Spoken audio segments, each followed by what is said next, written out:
Bíblia comigo em Efésios, capítulo 5, nós vamos ler os versículos 1 até o versículo 6. Estamos caminhando para o final de Efésios. Temos algumas perícopes ainda para percorrer. E agora nós vamos pensar um pouco nessa porção das Escrituras Sagradas de Efésios capítulo 5, dos versos 1 até o versículo 6. Todos encontraram o texto?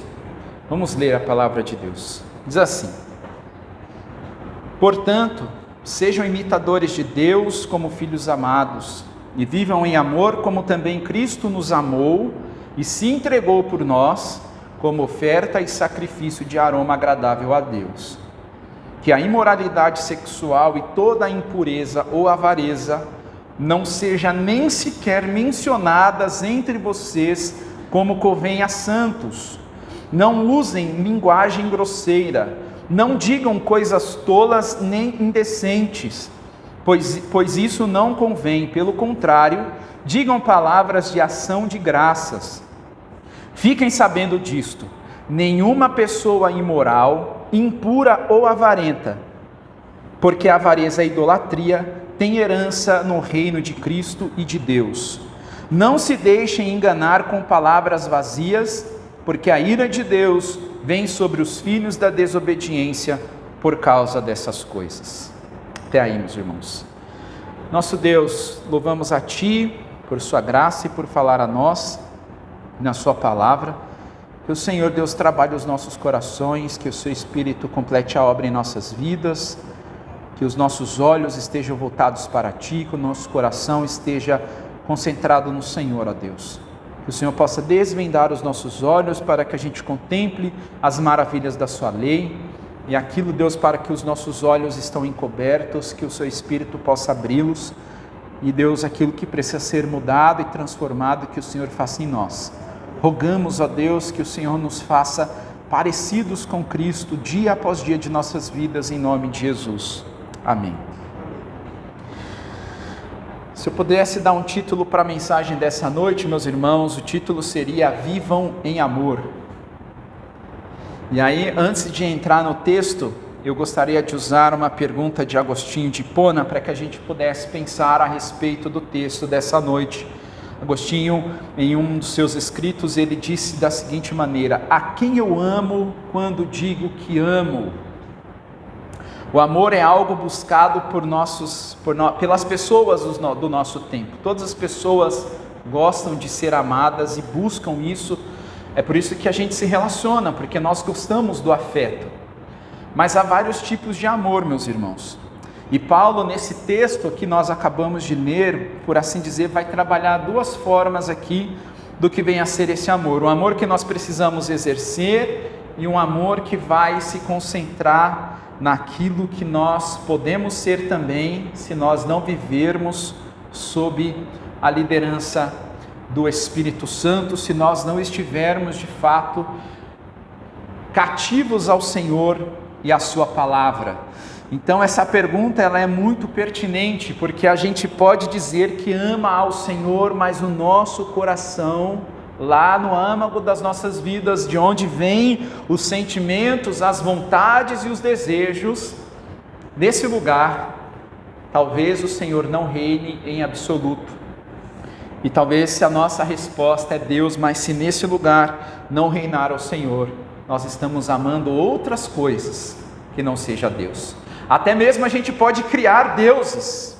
Podemos falar que amamos o Senhor, mas talvez o que está lá que nós chamamos de Deus não é o Deus revelado nas Sagradas Escrituras. Até aqui, meus irmãos, Paulo está trabalhando a questão de como devemos andar. Andar para Paulo tem relação com uma forma de vida. Em Efésios 4, dos versículos 1 a 16, Paulo vai tratar a questão de que devemos andar em unidade, em meio à diversidade que o Senhor criou e coloca no meio da igreja, nós devemos andar em unidade. As pessoas não são iguais, cada um tem os seus dons, os talentos que o Senhor deu, e nós precisamos viver em unidade. E essa unidade, conforme Paulo ensina em Efésios, não é uma unidade criada por nós, é uma unidade criada pelo Espírito, e nós precisamos trabalhar com aquilo que o Senhor nos dá para manter essa unidade, para que essa unidade seja propagada a todas as pessoas que estão na igreja. É uma unidade que o Espírito de Deus fomenta no meio da igreja. Dos versos 17 a 34 em Efésios 4, Paulo ensina que nós não devemos viver como os gentios, porque os gentios vivem uma vida de plena insensibilidade para com Deus, têm o entendimento obscurecido, andam segundo a vaidade dos seus próprios pensamentos, são insensíveis para a vida com Deus. Então nós não devemos andar como gentios. Devemos ser, agora que fomos despidos da velha criatura e revestidos do novo homem que é criado segundo Deus, precisamos viver então de acordo com essa nova natureza. Daí então Paulo vai trabalhar nos versículos 25 a 32 de Efésios 4, que devemos andar em santidade. Se roubávamos, não devemos roubar mais, mas devemos trabalhar com as mãos, produzir coisas boas para o nosso sustento e para abençoar aqueles que estão em necessidade. Se nós mentíamos antes de sermos nova criatura, agora a gente não pode mentir mais, mas devemos falar a verdade uns aos outros e falar a verdade em amor, não com o objetivo de humilhar, não com o objetivo de pisar nas pessoas, mas com o objetivo de confrontar para que a pessoa cresça na vida cristã. Paulo trabalha essas questões nos versículos 25 a 32. E agora em Efésios capítulo 5, de 1 a 6, Paulo vai dizer que nós temos que andar em amor.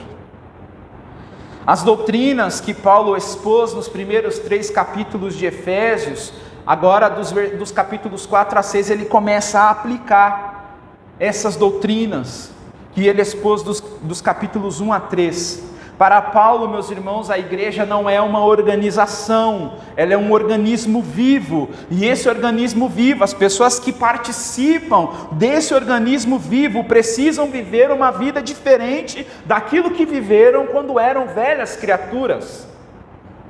Agora que estamos em Cristo, porque nós somos regenerados por Deus por meio de Cristo Jesus, fazemos partes uns dos outros. Não vivemos mais na solitude da vida, não estamos desassociados uns dos outros, nós nos pertencemos, fazemos partes uns dos outros, somos membros do corpo de Cristo. Nós temos uma ligação implícita. Se você pensar na igreja como uma organização, como você às vezes olha para uma empresa, no seu relacionamento, você às vezes nem vai conhecer o presidente da sua empresa, onde você trabalha, mas na igreja é diferente, você vai conhecer o seu irmão, ainda talvez que você não saiba o nome dele, se você agir de forma errada, a herança ou aquilo que você praticar de forma ruim, vai respingar no seu irmão. Se você dever ali para o seu Zé da praça, por exemplo, e aqui é só um exemplo, tá, meus irmãos? Porque no seu Zé nem está na praça, eu acho que nem existe seu Zé na praça. Mas se você dever para ele, e ele sabe que você participa dessa igreja, que você é membro dessa igreja, e ele começar a falar que o irmão daquela igreja não me paga, ele vem aqui, consome do que eu faço e ele não me paga, ele é daquela igreja, a fama que ele está falando lá vai respingar nos seus irmãos. Então aquilo que a gente faz fora daqui importa, nós nos pertencemos, estamos interligados, Cristo é a cabeça desse corpo, e nós estamos ligados uns aos outros, por isso que para Paulo a igreja é um organismo vivo, e não simplesmente uma organização. Então esse relacionamento ele é contínuo e imprescindível, a gente não pode abrir mão do relacionamento da igreja. Há pessoas imperfeitas, nós somos imperfeitos aqui, mas a gente não pode abrir mão do relacionamento de uns com os outros, Fazendo dessa forma, não estamos em obediência às Escrituras Sagradas. Não podemos, meus irmãos, abdicar da relação que temos uns com os outros no seio da igreja.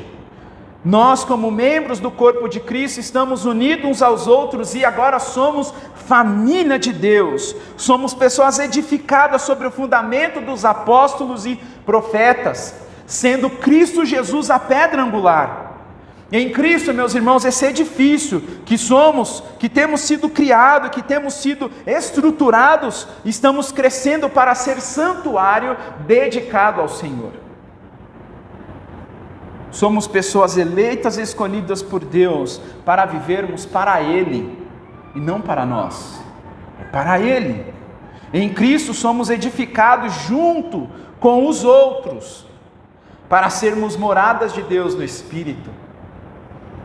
Por isso que precisamos falar a verdade uns aos outros em amor, porque se o Senhor já te deu um certo nível de maturidade, talvez o seu irmão não tenha, a ideia é que você desça ao nível do seu irmão e impulsione ele, falando a verdade do Evangelho em amor, para que ele também alcance maturidade.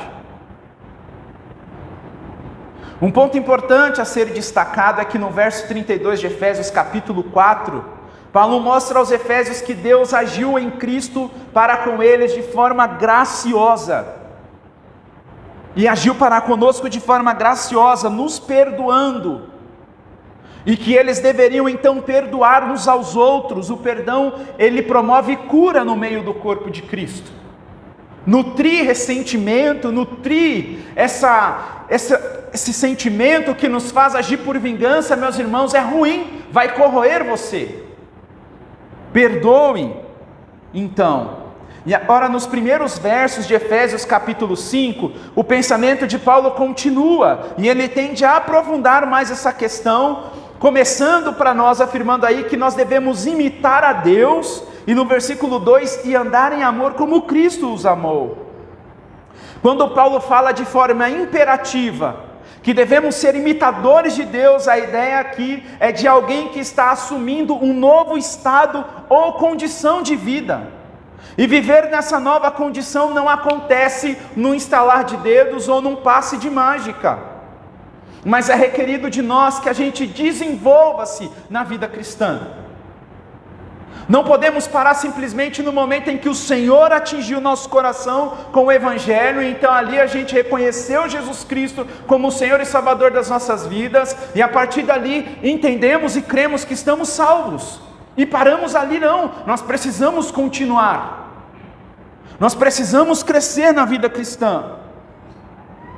Por isso que Paulo vai dizer aqui, que precisamos ser imitadores, precisamos ser essas pessoas que olhem para o Senhor e imitem as suas ações. Assumir outra condição aqui, meus irmãos, é semelhante a algum material, que para cumprir determinado propósito, ele precisa ser forjado, ele precisa ser lapidado, ele precisa ser moldado, e muitas coisas vão sair desse material. A vida cristã em amor vai nos conduzir a uma transformação, e ao mesmo tempo, meus irmãos, a gente vai ter que romper com as coisas do passado. O Evangelho nos convida de certa forma a perder. Quem quiser ganhar a sua vida, Jesus ensinou isso, tem que perder os velhos hábitos, os velhos costumes, a velha maneira de viver não pode existir mais. Precisamos abandonar aquelas práticas que nos colocavam sob condenação e viver agora de acordo com a nova natureza que nós recebemos de Deus por meio de Jesus Cristo. Por isso que vai haver um rompimento, vai haver um abandono daquilo que era antigo, para viver o novo de Deus.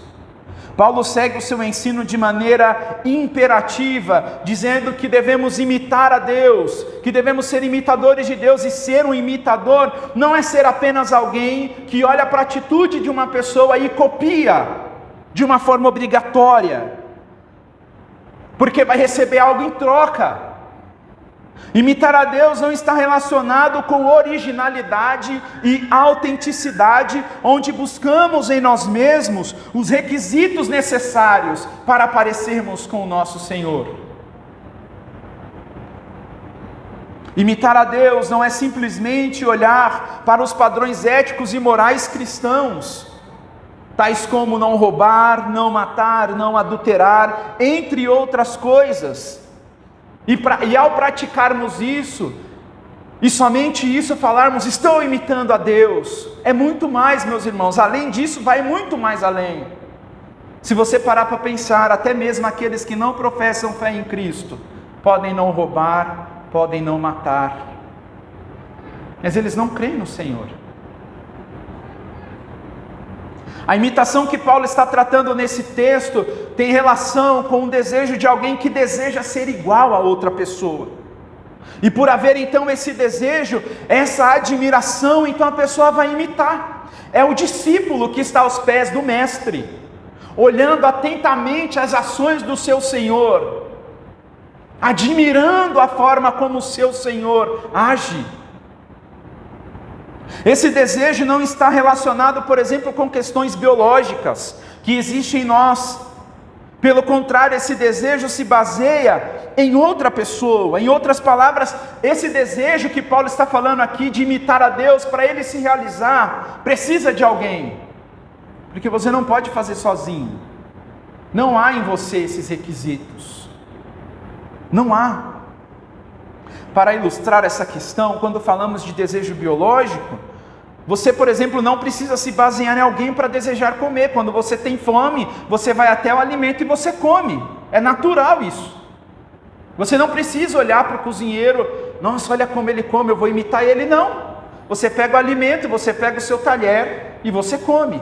Isso é algo natural das nossas vidas. Mas o desejo que temos, que nos baseamos em alguém, é aquele desejo que temos de ser bom, por assim dizer. Se você desejar ser uma pessoa boa, no sentido de ser um professor, por exemplo, você vai se espelhar em alguém. Olha como ele dá aula, olha como ele prepara, olha como ele explica. Eu quero imitar ele, porque ele explica muito bem, ele é muito claro. Então eu vou olhar para ele, eu vou prestar atenção nas atitudes dele e vou reproduzir isso também. As palavras de Agostinho de Hipona, que exprime muito bem esse desejo de alguém que ama e admira ao Senhor, ele falou assim, ó virtude da minha alma, entra nela e molda a ti, para que a tenhas e possuas sem mancha e nem ruga. Esta é a minha esperança. Agostinho, por amar ao Senhor e por admirar o seu Senhor de maneira tão profunda, ele deseja ser moldado de acordo com o seu Senhor, para viver de acordo com o seu Senhor, para imitar o seu Senhor. Paulo está encorajando os efésios a imitarem a Deus. Assim como uma criança, quando admira o seu pai, ela vai querer imitar as ações do seu pai. Precisamos então, meus irmãos, contemplar o grande amor de Deus Pai por nós, seus filhos. Deus nos deu Jesus Cristo, e não existe maior amor que este. Em Cristo Deus manifesta o seu amor para conosco, nos perdoando, nos acolhendo, mesmo sendo nós ainda pecadores. Então, como nós vamos imitar a Deus? Paulo fala isso em Efésios capítulo 4, versículo 32. Assim como Deus perdoou vocês em Cristo, perdoem também. Precisamos ser graciosos como o Senhor foi a nós em Cristo Jesus. Assim como Deus não espera ser amado para amar, nós também não devemos esperar ser amados para amar as pessoas. Se o Senhor esperasse que nós amássemos a Ele para sermos salvos, não seríamos, porque não tínhamos inclinação alguma para o Senhor. E o Senhor, por meio de Jesus, veio a nós, desceu ao nosso nível, falou no mesmo nível para que a gente entendesse Ele. Nos convenceu por meio do seu Espírito, meus irmãos. Então nós temos que amar dessa forma, imitar a Deus dessa maneira.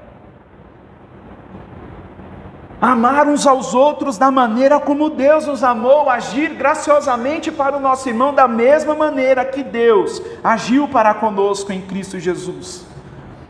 E nós só vamos imitar a Deus se amarmos verdadeiramente Deus.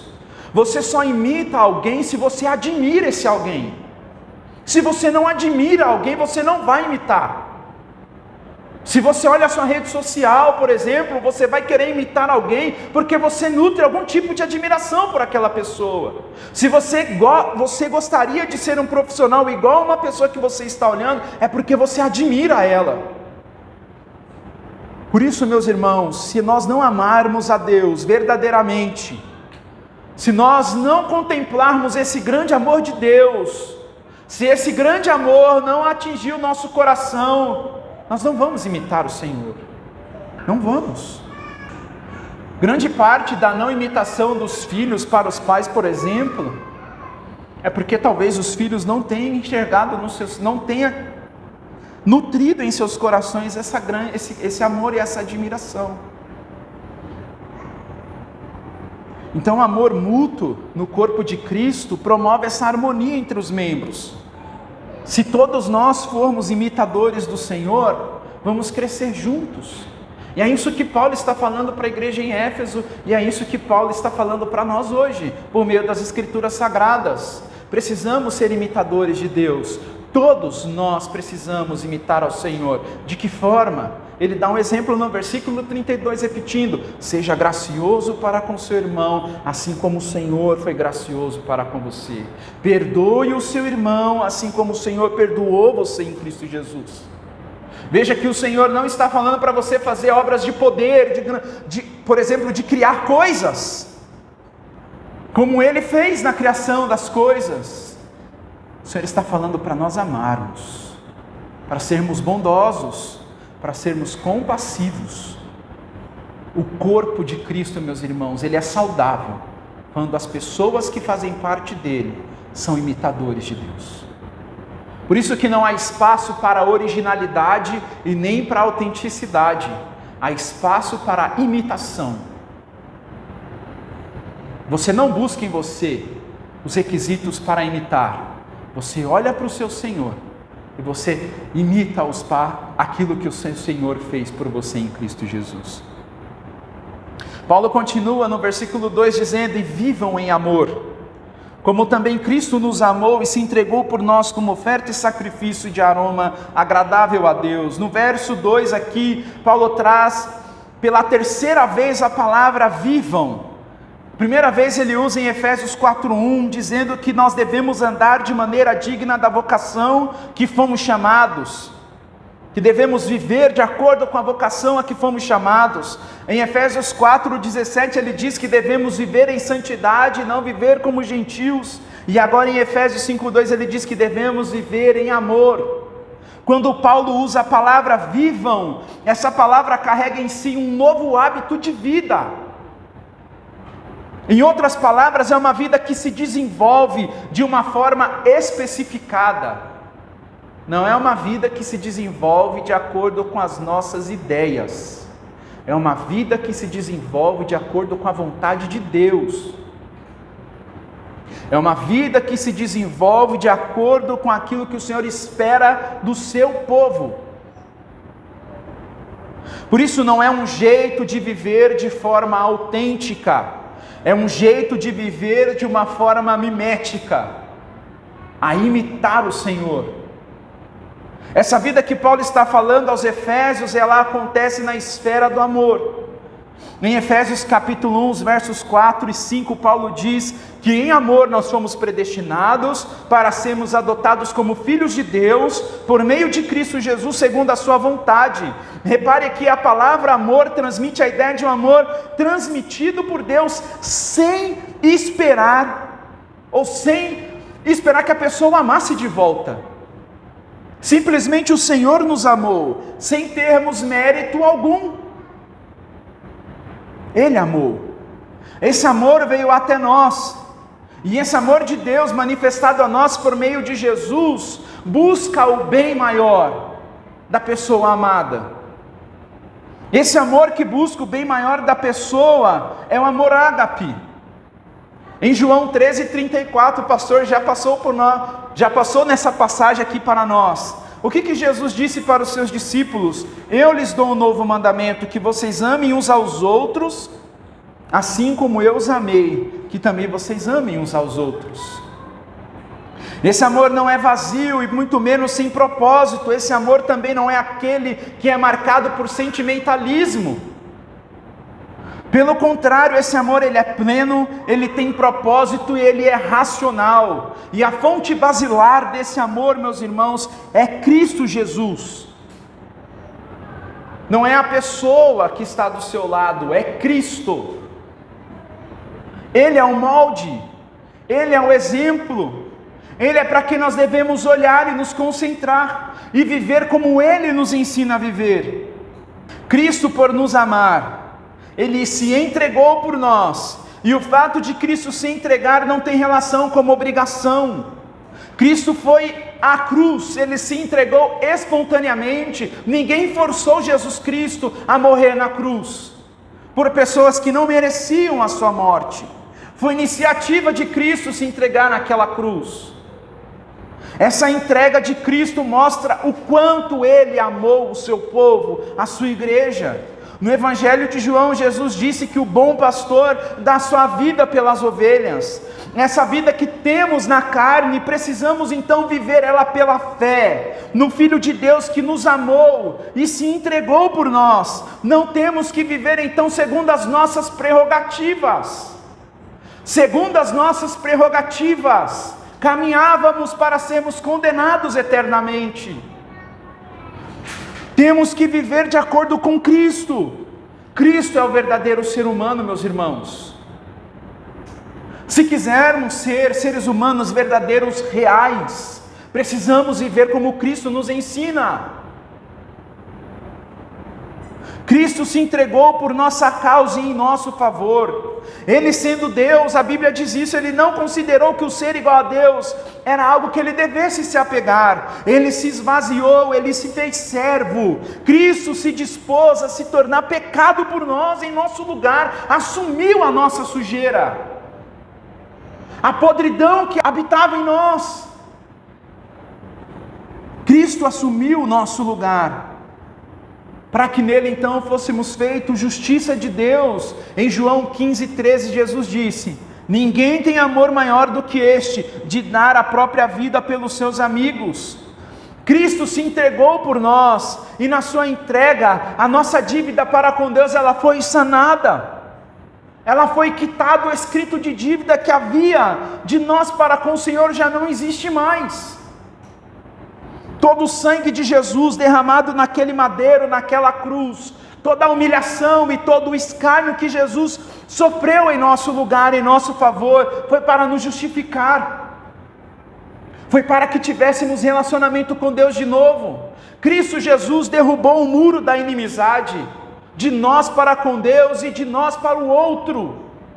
Se temos relacionamento uns com os outros, se temos relacionamentos com Deus, é porque o Senhor Jesus Cristo, na sua morte, derrubou o muro da inimizade.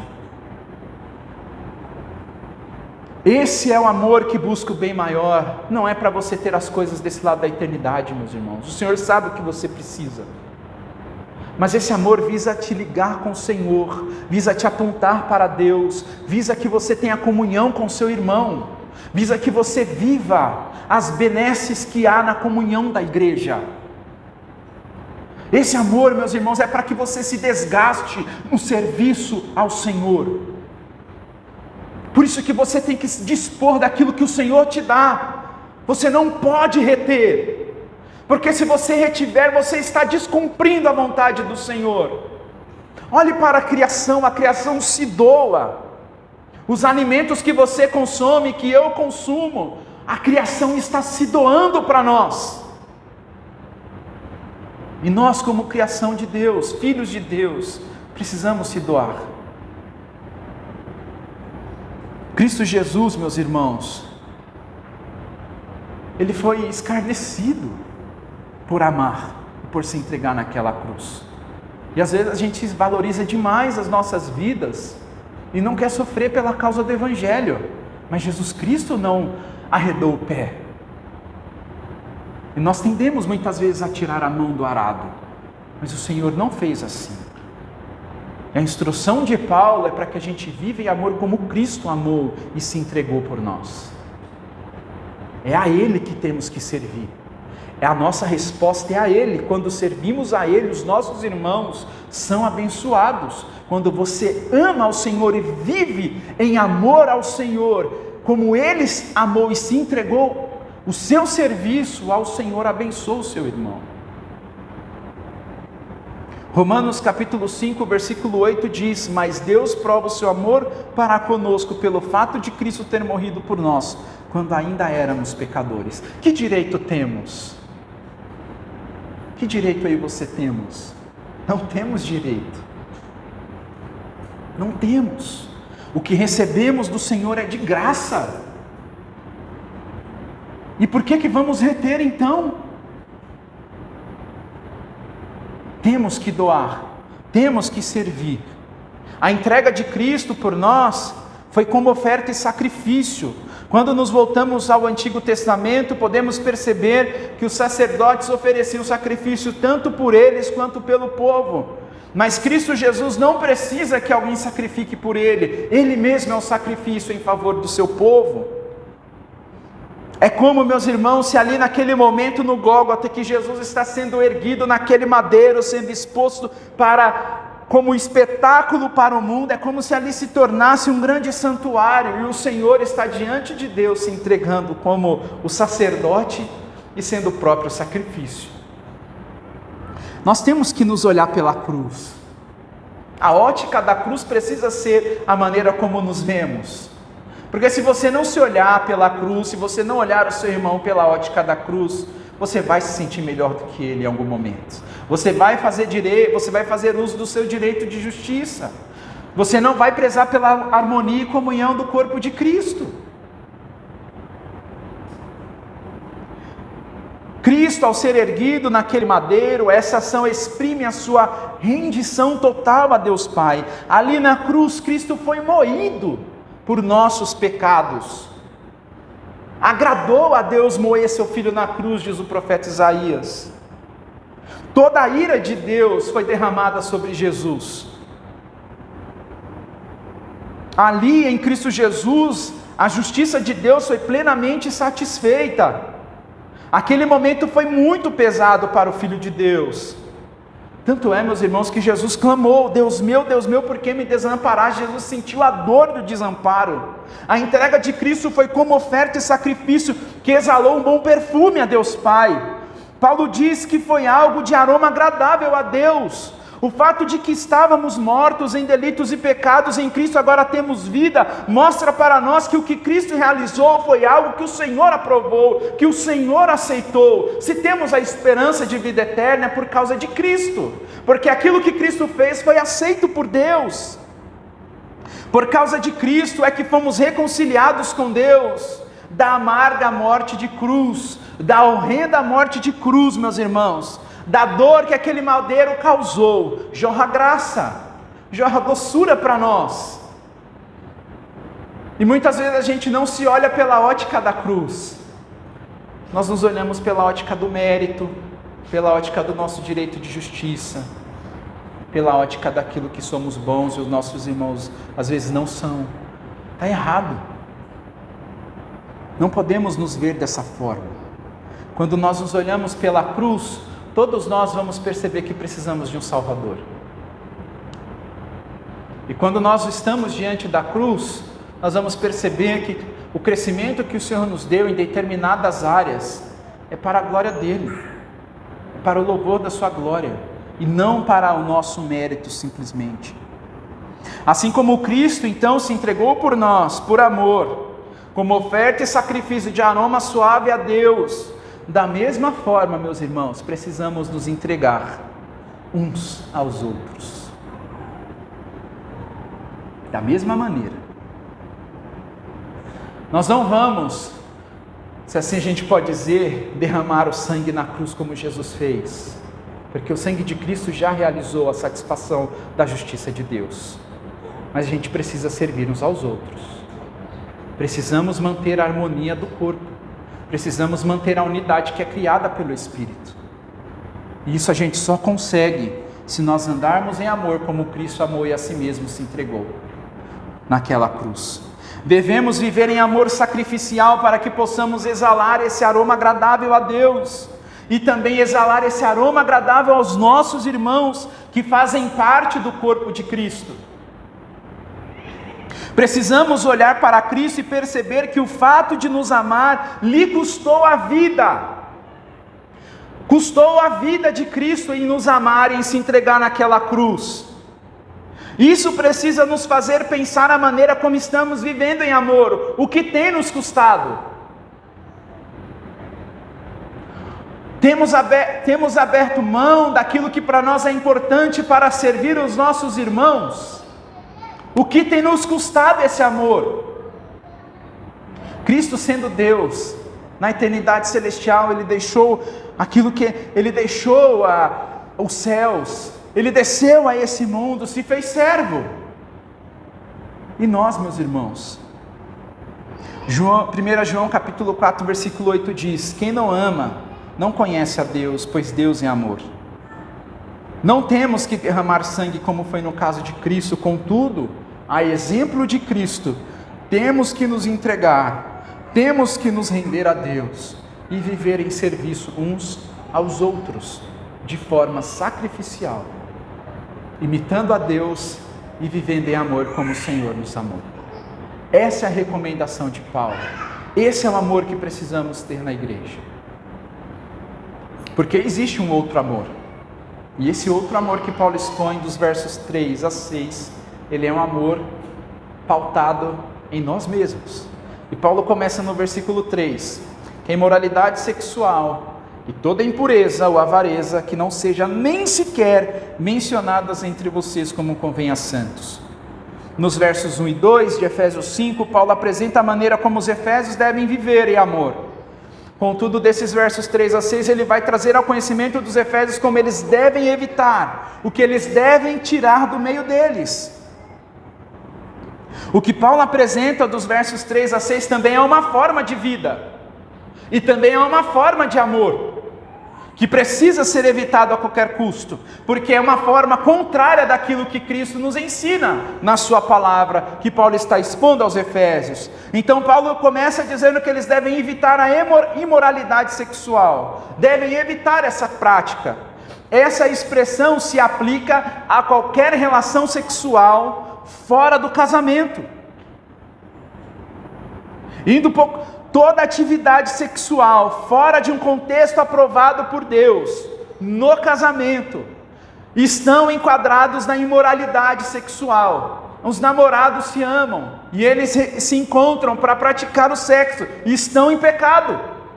Não pode, a Bíblia não permite, não é algo agradável a Deus, meus irmãos. Toda e qualquer prática sexual fora daquilo que Deus aprova se enquadra nessa prática de imoralidade sexual. Aquele que comete o pecado da imoralidade sexual está pecando contra o próprio corpo. Nos dias em que Paulo escreveu essa carta e está ensinando os efésios, era algo muito comum daqueles dias. Era algo normal, as pessoas não estão muito preocupadas, estavam se entregando aos seus desejos também, como acontece nos dias de hoje. A imoralidade sexual reverbera em lascívia, que é alguém que tem um desejo sexual descontrolado, e se entrega a essas paixões, e para satisfação própria, usam as outras pessoas. Não pode, é pecado.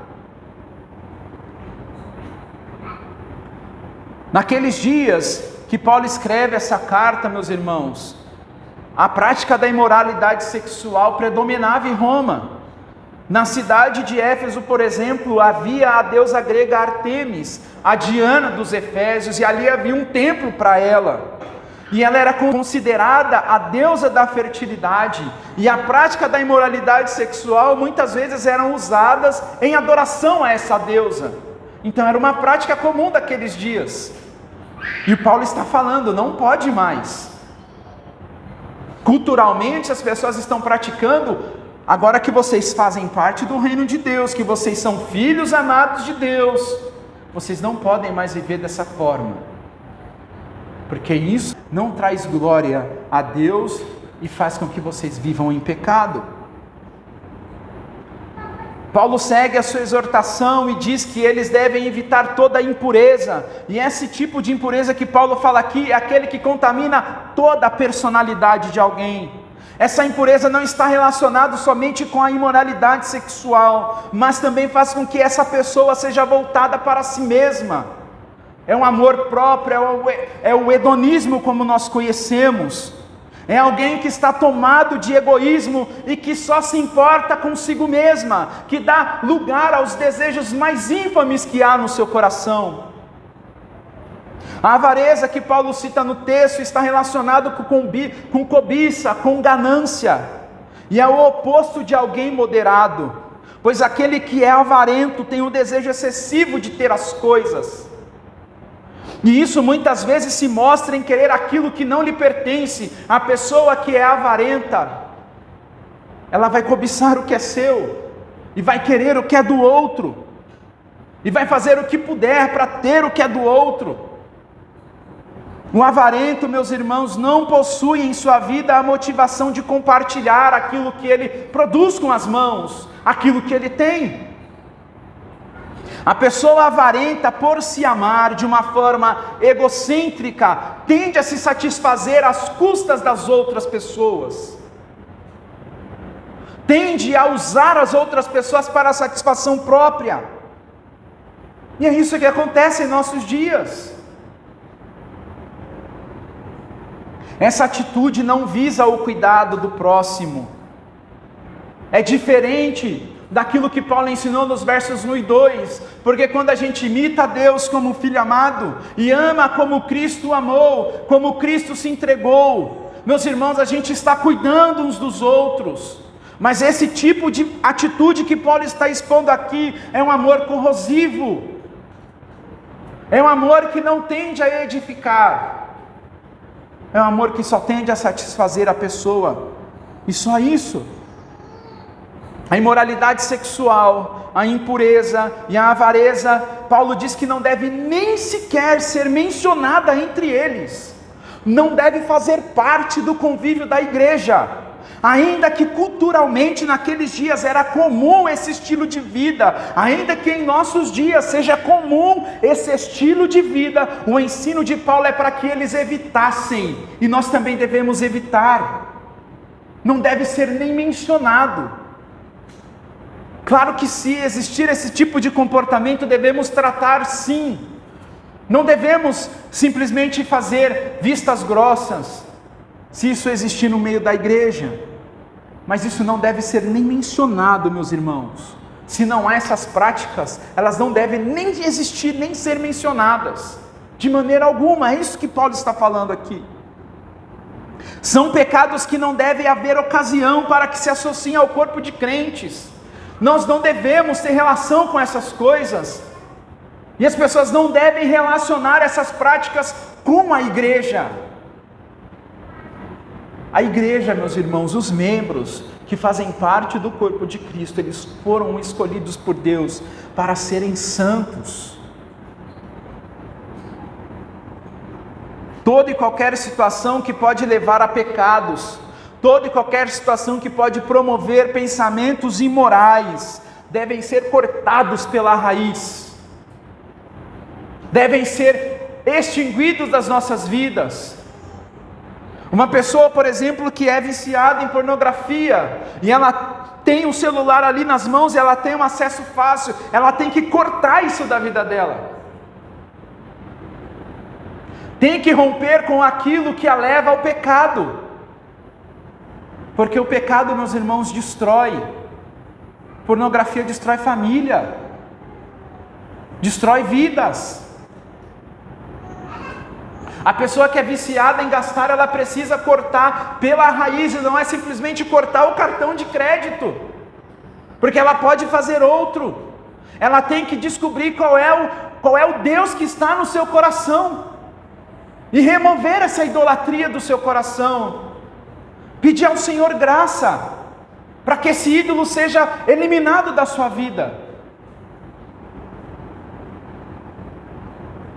O motivo pelo qual esses pecados não devem nem sequer ser mencionados, é porque não convém a santos. Olha como Paulo chama os Efésios de santos.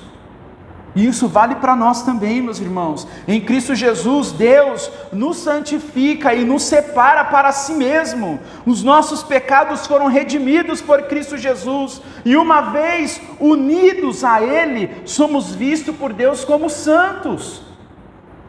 A linguagem de Paulo é para que se evite qualquer oportunidade para o pecado.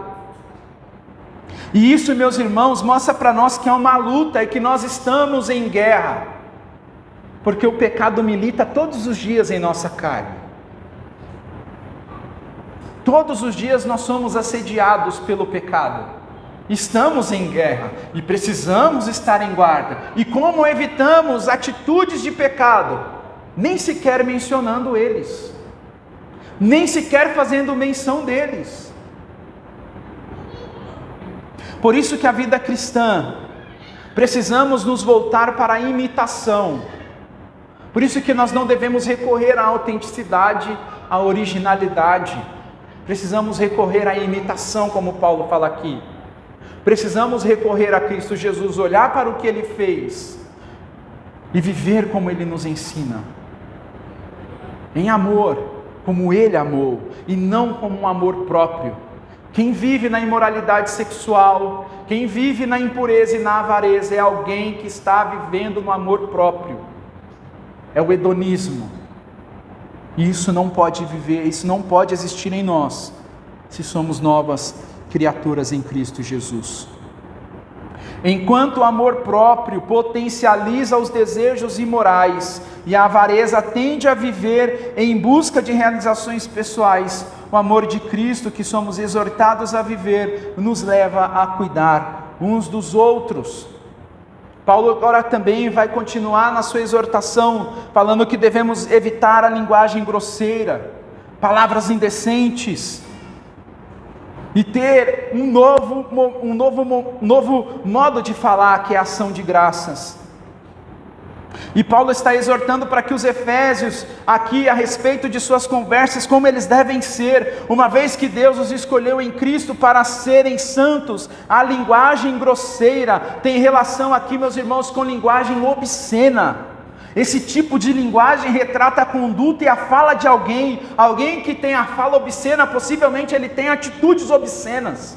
E Paulo está falando que nós não deve haver isso, que devemos evitar isso. Uma pessoa que faz uso de linguagem grosseira, de linguagem obscena, seja palavrões ou palavras de cunho sexuais, isso só revela qual é a conduta da pessoa. Essa pessoa tem um pensamento, ela tem uma imaginação e desejos poluídos por aquilo que não agrada a Deus, e por isso ela usa desse tipo de linguagem. Para ela isso é normal. Mas Paulo está dizendo que para aqueles efésios que se converteram a Cristo Jesus, que esse tipo de linguagem grosseira, essa linguagem obscena não cabe mais. A obscenidade reverbera em algo sem pudor, é uma linguagem sem vergonha, é uma linguagem que causa repulsas, é uma linguagem podre. Não deve haver no meio da igreja, não devem existir na vida dos crentes, não deve ser mais o nosso idioma. Isso tem que parar de existir, se existe. Isso é normal nos nossos dias. Mas essa não deve ser a linguagem do cristão, não deve ser a conduta do cristão. A sua linguagem revela o que o seu coração nutre. Sabemos que em ambientes diversos, no trabalho, na faculdade, na roda de amigos, a conduta de uma linguagem obscena pode ser algo normal. E muitas vezes, o crente que está nesse meio, porque precisa trabalhar, porque estuda, se envolve com esse tipo de linguagem, para não ser considerado uma pessoa estranha, e se vende, meus irmãos, e se dá essas coisas, para ser visto como alguém bem quisto ali. Isso está errado. O cristão tem que se portar de maneira diferente. Paulo diz que o crente é santo, e ele precisa viver essa santidade dentro da igreja e fora dela. Não temos que ser santos só aqui dentro, temos que ser santos fora daqui também. Paulo também diz que as conversas tolas, que está relacionado a todo tipo de conversa vazia, que causa desvios de situações sérias, isso também tem que ser evitado. São conversas que acabam por desviar de questões importantes. Por exemplo, quando a gente está falando sobre fé cristã, coisas importantes que edificam, às vezes a pessoa chega ali e joga a conversa fora, são conversas vazias, isso tem que ser evitado. São conversas que não promovem edificação, são coisas fúteis. Conversas indecentes aqui tem relação com chocarrices. Em outra palavra, é aquela zombaria sarcástica. São pessoas que gostam de fazer brincadeiras para provocar o riso. Mas nesse caso que Paulo está trabalhando aqui, a pessoa passa do limite e zomba da outra pessoa sem se importar se ela está sentindo alguma coisa ou não. Está usando a pessoa para promover algo ruim. E quantas vezes, quando a gente está nesse ambiente, muitas vezes a gente cai na risada. Paulo está falando que isso não deve existir mais. Muitos podem fazer uso de piadas indecentes, imorais, fazer uso de situações indecentes para que de alguma forma promova o humor.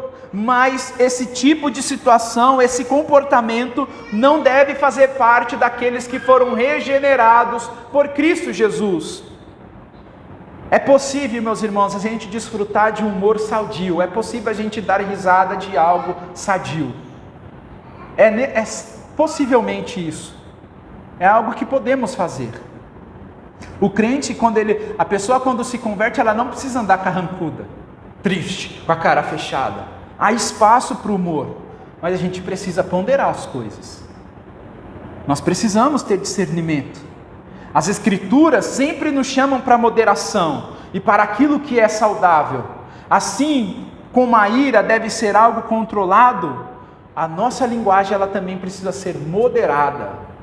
Nós não temos que participar de coisas que escarnecem uma das outras. O nosso linguajar precisa ser diferente. Esse tipo de conduta em linguagem citada por Paulo não deve ocorrer entre nós, que somos o povo de Deus. Não é mais apropriado, não é conveniente, não é idôneo, não corresponde com a nova natureza que Deus nos deu em Cristo Jesus.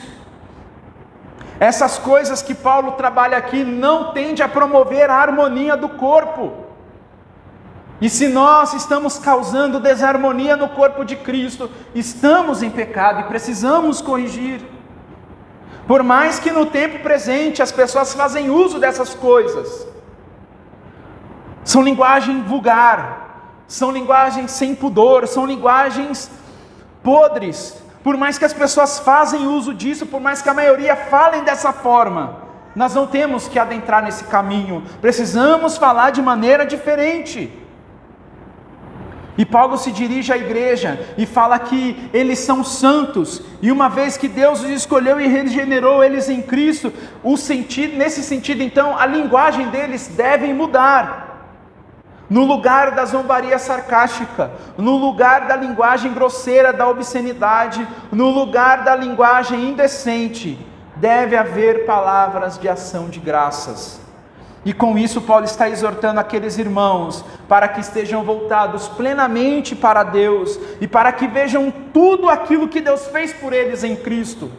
É um tipo de linguagem que louva ao Senhor. Nossa conduta, o nosso linguajar devem ser saturados da graça de Deus. A nossa palavra deve promover edificação para quem ouve, seja exortando, seja confortando, seja encorajando. A nossa palavra tem que, meus irmãos, abençoar o nosso próximo. Por isso a necessidade de nos vermos pela cruz, pela ótica da cruz. Por isso a necessidade de vermos o que Deus fez por nós em Cristo Jesus, para que então tenhamos linguagem de ação de graças. Precisamos ter uma conduta e um linguajar que transmite graça aos que ouvem e àqueles que vivem conosco. Um linguajar permeado de ação de graça é fruto de uma vida que existe para a glória de Deus, é fruto de uma vida que ama ao Senhor, é fruto de uma vida que está buscando temer ao Senhor, imitar o Senhor e viver em amor como Cristo amou e se entregou por nós. Paulo, no versículo 5, segue a sua exortação e com o objetivo de evitar todo tipo de atração que os efésios regenerados pudessem ter por aquelas práticas erradas que ele está listando aí, ele diz agora algo que, de certa maneira, ele está subindo o tom para com aqueles irmãos. Paulo começa fazendo um apelo à consciência deles quando ele fala, fiquem sabendo disto, e ao usar essa expressão, Paulo não está falando de coisas especulativas, Paulo está falando de coisas que eles sabem, e que são reais e muito sérias. Paulo volta ao que disse no verso 3 e 4 e afirma para os efésios, que as pessoas que permanecem na conduta imoral, na impureza e na avareza, não têm herança no reino de Deus e de Cristo. Um ponto importante é que para aqueles que se arrependem, em Cristo sempre haverá perdão, meus irmãos. Sempre haverá perdão para aqueles que se arrependerem verdadeiramente, mas para aqueles que praticam deliberadamente a imoralidade sexual, que vivem na prática da impureza, que é avarento, que é a idolatria que Paulo fala aqui, para essas pessoas não há herança, porque estão afundadas nisso. Não tem Cristo Jesus como Senhor e Salvador e estão entregues a isso. Então para esses não há herança. As palavras de Paulo nos esclarecem no ponto em que não podemos pensar que chegaremos no céu dando a Deus somente uma parte. Quem aceita dividir, meus irmãos, é Satanás. Para ele, se você estiver com o pé no mundo e o pé na igreja, está tudo certo. Mas com o Senhor não é dessa forma. Não é dessa forma que o Senhor age conosco. Muitos que se dizem crentes, mas nutrem em seu coração e conduta essas práticas que Paulo citou aqui, imoralidade sexual, a impureza, a avareza. Meus irmãos, talvez não reconheceu ainda a graça de Deus. A maneira como vivemos, a vida que o Senhor nos concede, importa, e muito.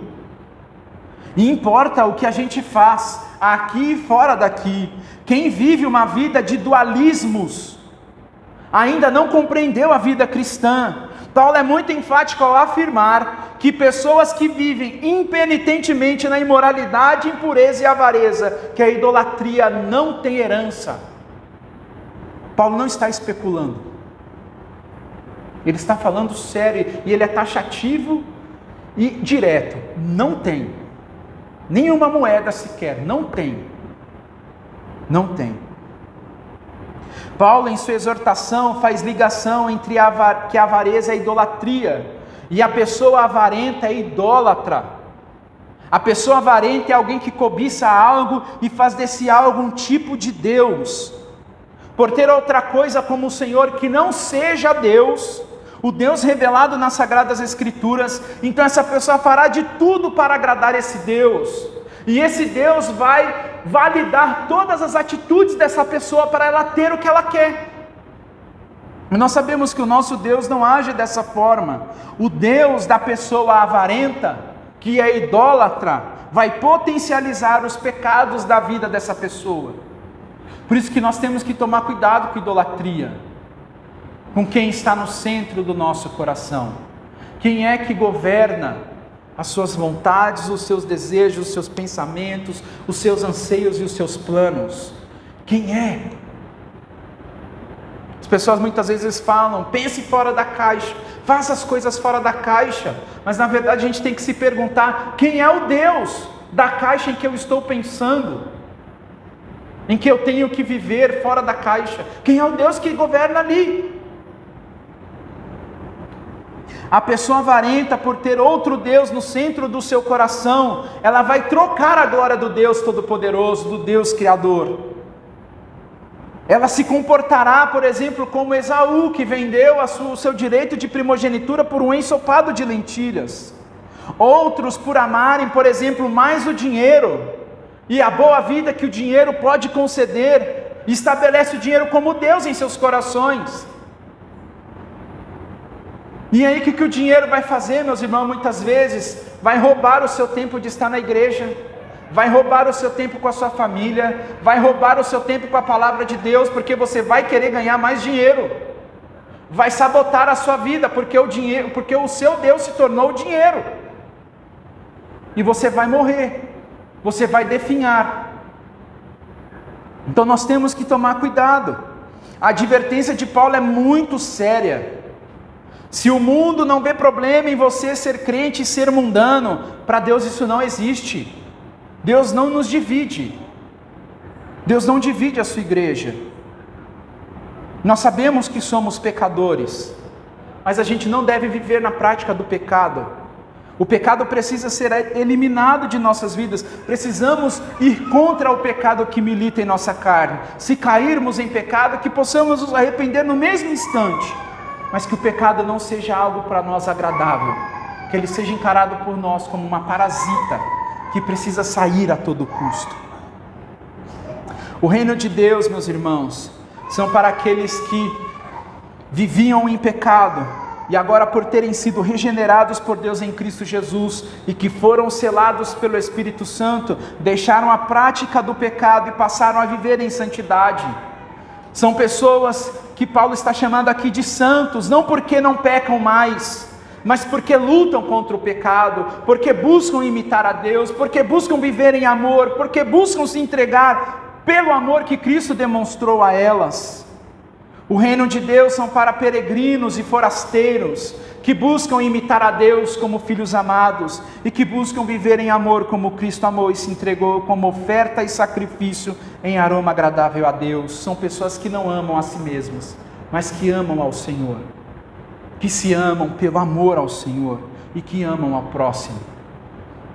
E Paulo termina no versículo 6 que nós não devemos se deixar enganar pelas palavras vazias, porque a ira de Deus vem sobre os filhos da desobediência. Essas palavras vazias, meus irmãos, são pessoas que usam delas para promover engano, para afastar as pessoas da fé. E naqueles dias isso possivelmente poderia acontecer das pessoas que não tinham Cristo Jesus como Senhor e Salvador das suas vidas, usar de palavras vazias para tentar enganar os crentes. E muitas pessoas que estavam dentro da igreja, que se diziam crentes, que concordavam com o proceder do mundo, usavam de palavras vazias para tentar enganar aqueles que estavam firmes. E Paulo está dizendo aqui que nós não devemos se enganar, não devemos deixar em se enganar com palavras vazias. Nós temos que nos portar como os bereanos, que ao ouvir a palavra de Deus iam lá e consultavam para ver se é verdade.